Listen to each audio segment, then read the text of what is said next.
अब आप देख रहे हैं हमारे दिमाग का वो पहला सिद्धांत। पीछे स्क्रीन पर एक शब्द लिखा है, सेमिनार में भी आपने इस शब्द को जाना, देखा और थोड़ा बहुत समझा था। ये शब्द है मेमोरी प्रिंसिपल क्रिसमस। इसकी स्पेलिंग अलग है लेकिन इसको बोला क्रिसमस ही जाएगा क्योंकि ये एक तरह का एब्रीविएशन है। ये कुछ खास शब्द हैं जिन्हें आप पूरी तरह समझेंगे तो दिमाग में स्थायी रूप से याद करना और दिमाग को अपनी पूरी शक्ति के साथ इस्तेमाल करना भी सीख जाएंगे। आइए समझते हैं क्रिसमस को एक एक करके। आगे बढ़ते हुए हम जानते हैं क्रिसमस का पहला लेटर है सी। और आज जैसा कि आपने सुना है, जाना है, सेमिनार में भी देखा होगा कि सी मतलब होता है कंसंट्रेशन।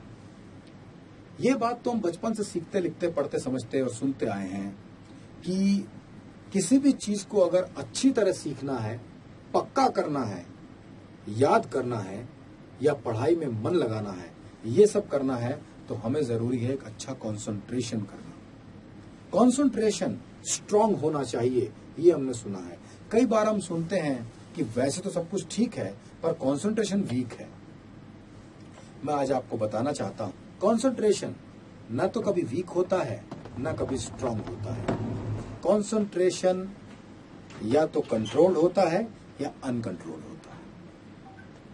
कंट्रोल का मतलब होता है नियंत्रित कंसंट्रेशन, नियंत्रित एकाग्रता, यानी आपका दिमाग, आपका ध्यान पूरी तरह से आपके नियंत्रण में है। और जब कंसंट्रेशन अनकंट्रोल्ड होता है, इसका मतलब है आपका ध्यान, आपका फोकस आपके नियंत्रण में नहीं है। आप चाह करके भी ज्यादा देर तक फोकस नहीं कर पा रहे। तो ये कैसे पॉसिबल है, इसको जरा समझते हैं। जैसा कि आप पीछे देख रहे हैं, जब बच्चे पढ़ाई करते हैं, क्लास में होते हैं तो उनकी हालत कुछ ऐसी होती है। उनका दिमाग कहीं नहीं लगता, इधर उधर सोचते रहते हैं, दोस्तों से बातें करने लग जाते हैं, कॉपी के पहले पन्ने की बजाय पीछे वाले पन्ने पर जाके चित्र बनाने लगते हैं क्योंकि उनका कंसंट्रेशन नहीं हो पा रहा, ध्यान नहीं लग पा रहा। आपने नोटिस किया, जब भी कभी कोई आंसर आप पढ़ते हैं, याद करते हैं तो 5-7 मिनट 10 मिनट बाद आपका दिमाग कहीं और चला जाता है। फिर आप अपने आप को फोकस करते हो, कहते हो कि भैया एग्जाम्स हैं, तैयारी करनी है, ध्यान इधर रखो। कई बार आपने ये भी देखा होगा कंसंट्रेशन को, जब हम कंसंट्रेट करने की कोशिश करते हैं, जब हम पढ़ने बैठते हैं तो हमें शांति चाहिए, एकाग्रता चाहिए, हमें कोई डिस्टर्बेंस नहीं चाहिए, किसी तरह का साउंड नहीं होना चाहिए। ये हमने फोकस किया है, देखा है। कई बार हम लोग, अपन लोग पढ़ने बैठते हैं या बड़ों को भी पढ़ते हुए देखा है तो वो देखते हैं एकांत में चले जाते हैं क्योंकि उन्हें लगता है कोई भी एक्स्ट्रा नॉइस या वॉइस या आवाज उनके कंसंट्रेशन को भंग कर सकती है। तो मुझे भी पहले ऐसा ही लगता था, लेकिन जब मैंने बच्चों को उनका फेवरेट टीवी, कोई मूवी, कोई प्रोग्राम या कार्टून देखते हुए देखा, तब मुझे कंसंट्रेशन ज्यादा अच्छी तरह समझ में आया।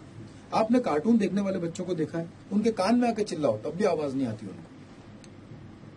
जब आप शादी में कहीं जाते हैं, चारों तरफ ढोल नगाड़े बज रहे होते हैं, जोर से बैंड की आवाज आ रही होती है, फिर भी आप अपने दोस्त के साथ आराम से बात करते रहते हैं और उसकी बात आपको सुनाई देती है और अपनी बात उसको सुना पाते हैं। जब आप 5 लोग मिलकर बात कर रहे होते हैं और कोई 2 लोग आपस में बात कर रहे होते हैं तो बाकी 4 की आवाज उन्हें नहीं आती, उन्हें एक दूसरे की आवाज सुनाई दे रही होती है। जब आप चलती ट्रेन में, बस में या कहीं पर चारों तरफ जब शोर होता है, उसके बावजूद आप कोई अखबार या मैगजीन खरीदते हैं तो उसे पढ़ पाते हैं। ये सब क्यों होता है? कंसंट्रेशन का सीधा संबंध है आपके इंटरेस्ट से, रुचि से।